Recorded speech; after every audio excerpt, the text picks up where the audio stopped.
Подожди, Но давай мне... еще раз. Я, короче, забыл там кое-что включить, все было видно. Сейчас. Ребята, всем привет! Это второе интервью на канале Natus Windsor. И с нами на связи Денис Шарипов, он же Электроник, который сейчас находится в Атланте, как вы знаете, где начинаются отборочные игры на мейджор, который пройдет в Бостоне. Дэн, привет! Всем привет. И сразу первый вопрос. Денис, скажи, первые месяца вот в коллективе Natus Windsor, в основном составе, в единственном составе по дисциплине Counter-Strike. Скажи, вот за все эти месяца какие отличия между коллективом Flipside и вообще атмосферой в команде, психологическим состоянием? Вообще, вот поделись с нами, как проходили вот первые месяца в составе Natus Windsor. К счастью, они проходили довольно-таки легко, потому что вся команда помогала мне адаптироваться к этому. Поэтому разница между Flipside и Na'Vi, как я уже говорил ранее, мое мнение, что в Na'Vi игроки, которые более скилловые. Поэтому вот единственное различие, наверное, То которого нам не есть хватало имеешь у ли ты в Flipside, виду, я что нашел в тебе Na'Vi. легче играть со скилловыми игроками?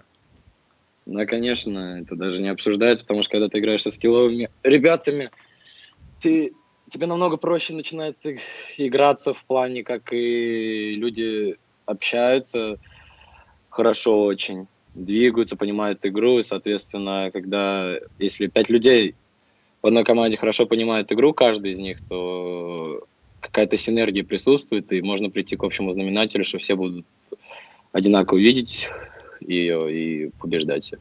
Скажи, как ты себя чувствуешь вот вообще в игровом плане, позиции и роль в команде? Потому что изначально, насколько я помню, когда ты пришел в команду, ты играл на позиции бывшего тиммейта Сизда.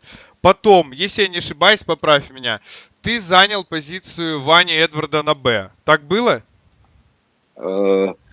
Было, скорее, я взял такие роли, мы всей командой пришли к тому, что некоторые роли я взял Сизда, некоторые роли я взял Вани, ну то есть... Ну как шло Так, распределение вообще вот в эти моменты, когда ты брал чужие роли? Их назначал Зевс капитан, или вы все вместе, в общем-то, за круглым столом, скажем так, продумывали игру и позиции? На самом деле могу привести пример на трейне. Когда я пришел только в команду, я играл на пленте Б опорником, а Дани играл вверх-вниз, получается, за дефенс. А я до этого во Flipside играл около года тоже на верх-низе. То есть я знаю много деталей, даже очень про верх-низ. И как-то так выходило, что у нас не получалось. У меня не получалось играть особо на Б, у Дани там не очень получалось играть в верх-низе, как мне кажется. И типа мы пришли к такому общему мнению, что можно попробовать меня на верх-низ, а Даню на Б. И на данный момент, мне кажется, я очень надеюсь на то, что всем нравится, как я играю в верх-низе. И могу сказать от себя, что мне нравится, как играет Даня на Б. Ну тебе Вот и сейчас все бы это. хотелось бы что-то поменять, или уже, в принципе, стратегия и точки, вот вы разобрали их, и пока что они остаются вот на этом мейджоре правильные, вы так посчитали вместе, или нет все-таки? Или ты На не самом деле, уверен мне кажется, все-таки в некоторых моментах?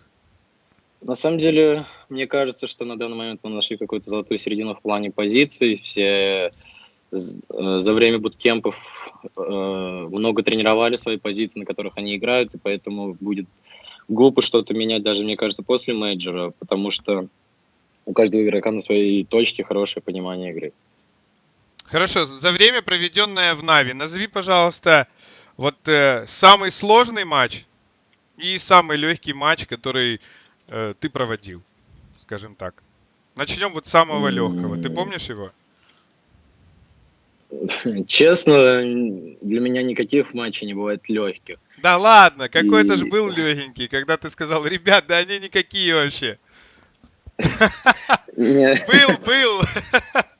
на самом деле этот матч был наверное, вот недавно против турков, когда мы выиграли первую карту. Я понял то, что каждый из нас индивидуально сильнее них. То есть, на самом деле, то, что мы отдали Мираж, это полная халява, это не должно было вообще Я случаться. только хотел сказать, а как же ж так произошло, что вы отдали Мираж, когда это был самый Ну, легкий?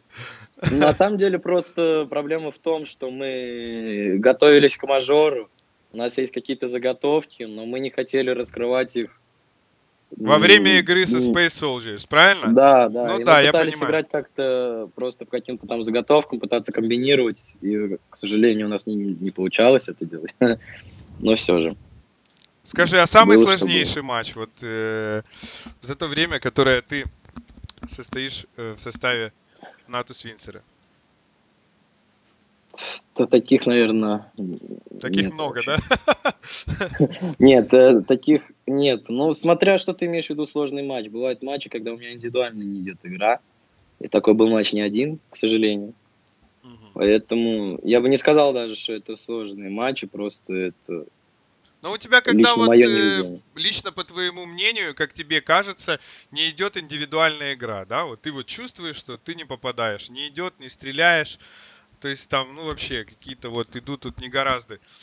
Ты уходишь в тильт, Да, как ты с этим вообще борешься? Если этого не замечают вот комьюнити, в данный момент идет трансляция, или там, допустим, замечают, это на тебя еще больше давит, когда ухо говорит: о боже, электроник, да уже вообще не попадает сегодня. Да.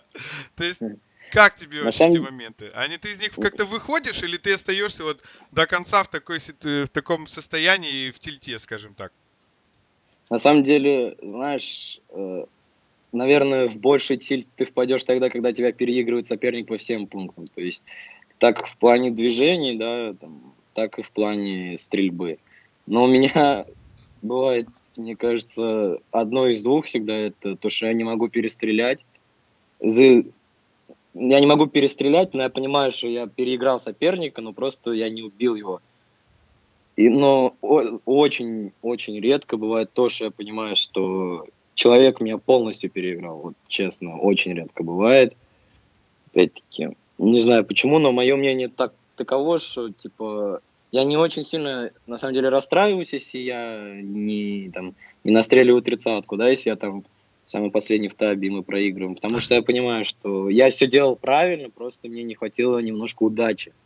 То есть в стрельбе немножко не хватило вот на этой карте. Я собираюсь к следующей карте уже там полностью готовым, сажусь, и все получается. Главное собраться мысленно Ну скажи, отсюда после вот всего этого. такой вопрос вытекает. Тебе против каких команд играть сложнее всего? Против тех, которые тактически подкованы, или все-таки у них личный скилл, и АИМ, он выше на голову, чем у тебя? Или даже чем... Легче, да, ты спросил? Нет, ну сложнее играть против каких? Тактически подкованных или подкованных с АИМом? На самом деле мне очень легко играть против команд, которые пытаются, ну, против команд типа Face. Мое мнение, мне намного проще играться с ними, потому что на самом деле А многого аргументируй, против них почему по не на. типу Face? Вот что ты имеешь в виду по типу Face? Ну, Некоторые телезрители не поняли. потому что люди очень много а, упираются в свой индивидуальный скилл у них, и тебе надо просто индивидуально переиграть ну, своего игрока на своей точке. Это не Мгм. так уж и трудно сделать. Я не скажу, что на данный момент Фейс сильнее нас в плане индивидуальной игры. Поэтому мне с ними проще играть. Ну, бывает, знаешь, команда реально вот тактически играет, да, и у них реально есть крутые стратегии, которые ты не можешь прочитать, которые красиво все делают, которые пытаются комбинировать постоянно, то есть там под флешечки, там все в этом роде. Против таких команд намного сложнее играть, потому что ты не знаешь, что ожидать от них. Мгм. От команд типа Фейс ты ожидаешь, что люди очень любят дуэлиться. И, соответственно, у тебя должен быть большой фокус именно на индивидуалку, когда ты играешь против них, мое мнение. Скажи, пожалуйста, что ты думаешь по поводу рейтинга hltv.org? Этот рейтинг объективен или нет все-таки? Ты бы, может быть, что-то изменил, может быть, уделял бы внимание больше индивидуальным выступлениям игроков, да? Или все-таки командным достижениям в этом случае? Так, ну, наверное, мне кажется, как раз Это просто, смотри, написано топ-20 игроков за 2017 год, да? Ну, Да, как все бы, правильно. надо, мне кажется, судить по не командным достижениям, а по индивидуальным. То есть тот же самый вот Снакс, он не должен был попадать в двадцатку, ну, чисто теоретически, мне кажется. Я очень рад за него, что он попал, и очень уважаю этого игрока, но все же, мне кажется, что тут некоторые игроки, которые не заслуживали быть в двадцатке на данный Ну, момент. например, Не буду говорить, чтобы никого не обидеть. почему Снекс не обидится, мы ему не расскажем. Ему об этом расскажет cybersport.ru. Да ну нет, я ничего против Снекса не имею, но Virtus.pro в этом году выступали, Не очень так хорошим скажем, не образом, да? очень, да, хорошим образом, да, и не было такого, что если даже Virtus.pro выступает не должным уровнем, то Снакс там То Снакс на в высоте 30-й, тащил да, всю было. команду, как Да, Колдзира, да, да? не было такого, да, вот, то есть у Снакса этот год был, мне кажется, не самым продуктивным. Хорошо, скажи, после пожалуйста, его по поводу вот этого вот игрока, я не помню, как его никнейм, сможет ли он занять место в этом списке? Электроник вроде его зовут. Как ты Я думаешь, думаю, Электроник займет место в топ-20 shltv.org? да, я думаю, на самом деле в следующем году как минимум двое, знаю, в топ-5 попадут. Воу-воу-воу-воу-воу. Ребята, это заявочка серьезная. Вы сами слышали Дениса Шарипова. Я знаю этих ребят. Наверное, ты имеешь в виду этого Бэтмена и Робина, этого Чипа и Дейла, это Электроник и Симпл. Хорошо. А скажи, а по поводу Симпла, как ты думаешь, какое место он займет в рейтинге hltv.org? Да, ну, думаю, второй после меня. Ага, это в следующем году. Да, в этом, я думаю, 8 он должен попасть.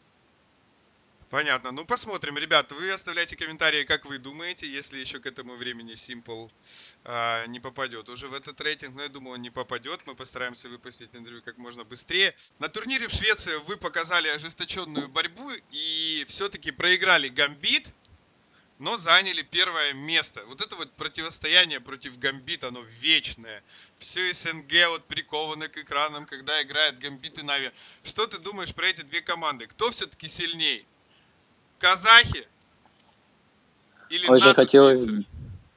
очень хотелось бы верить в то, что сильнее мы, надеяться на это. Но, опять-таки, будут показывать только результаты, наверное.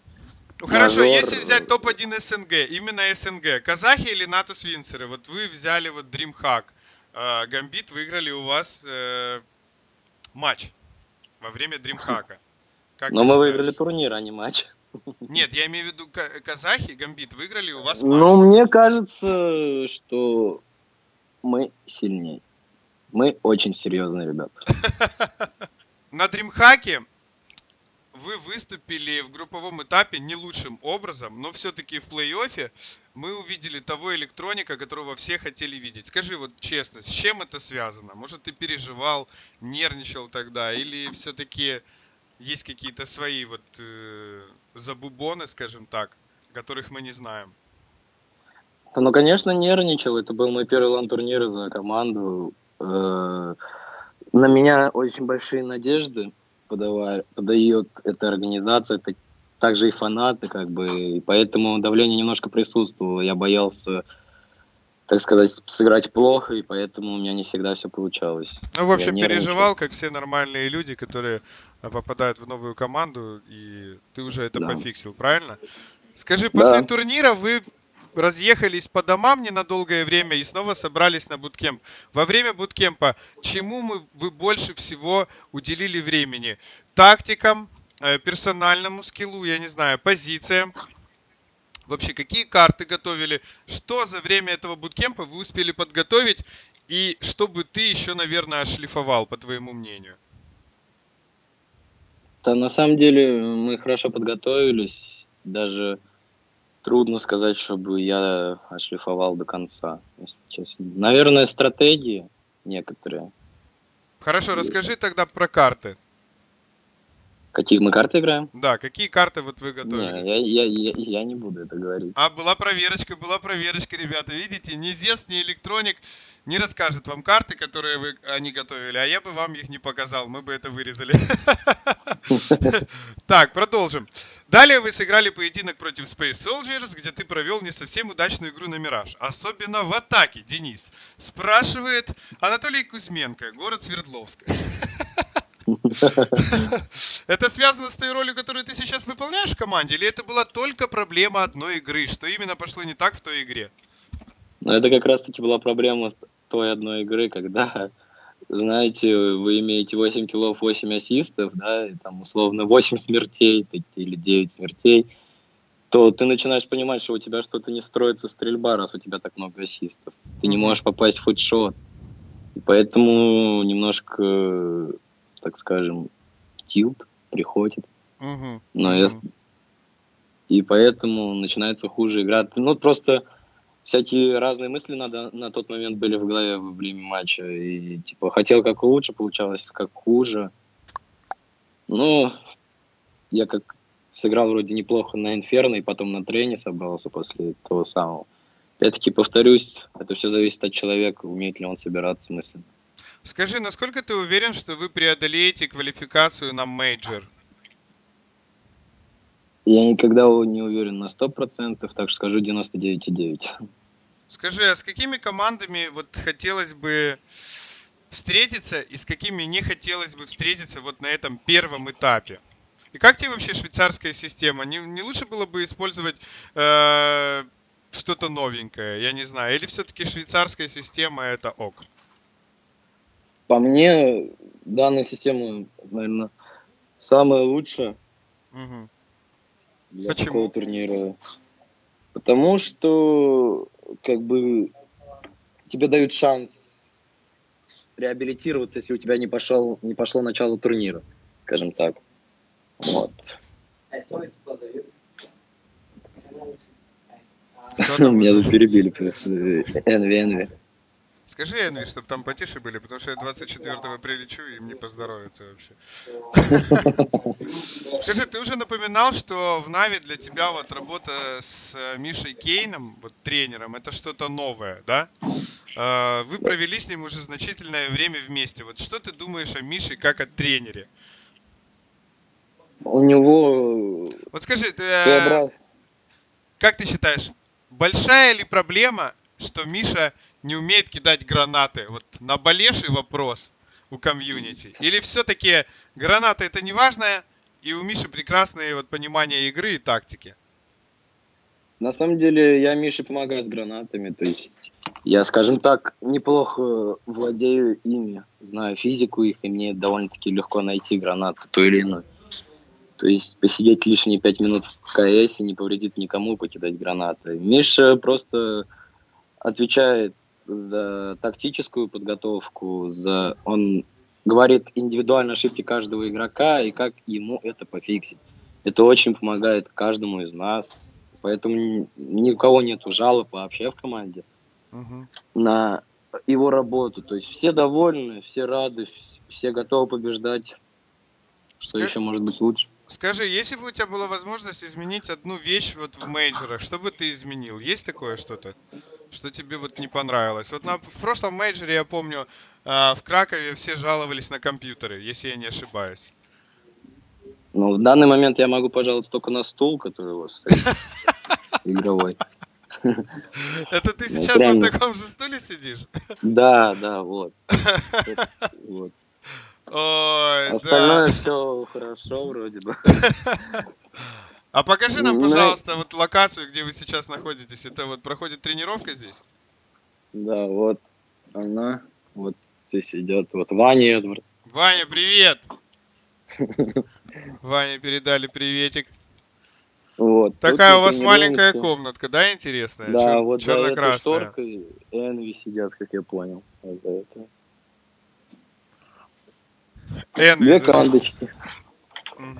Скажи, пожалуйста, вот на этот раз у тебя есть возможность исправить что-то в Counter-Strike, вот полностью заменить или какое-то оружие, убрать какой-то разброс, прострелы. Что бы ты изменил? Есть какая-то штука, которая нереально тебе не нравится? Да, недавно я начал замечать, что есть очень серьезный баг в игре, когда человек кидает гранату, к примеру, если ты ее ловишь, ты стакаешься в ней, пока она не взорвется. То есть даже мы играли против Space Soldiers на Inferno, было такое, что когда мы шли убивать банан на размен, в меня дали дым, и я просто на протяжении 3 секунд не мог двигаться, из-за чего я погиб. То есть я не мог ни вправо, ни влево, ни назад, ни вперед, грубо говоря, пойти. Я просто в одном месте, во мне граната вот так застряла и крутилась, и взорвалась потом. Я умер из-за этого. Все такие вот мелочи, которые могут решить в важном Исход. раунде что-то. Я такого еще, если честно, не видел. Скажи, вот пару слов фанатам вообще по поводу Как мейджора. всегда, верьте в нас, наши любимые фанаты, мы очень вас всех любим. Нам очень важна ваша поддержка. Болейте за нас, а не за скины и не за ставочки. Болейте искренне. Мы стараемся для вас. Мы искренне хотим победить. Так же, как и вы искренне хотите, чтобы победили мы.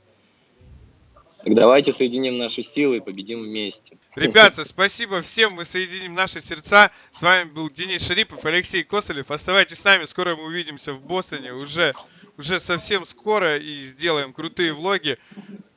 Дэн, спасибо, передавай всем привет, хорошо вам потренироваться. Ребята, а вы ставьте лайки, подписывайтесь на канал. Всем пока. Пока, Дэн. Пока. Пока.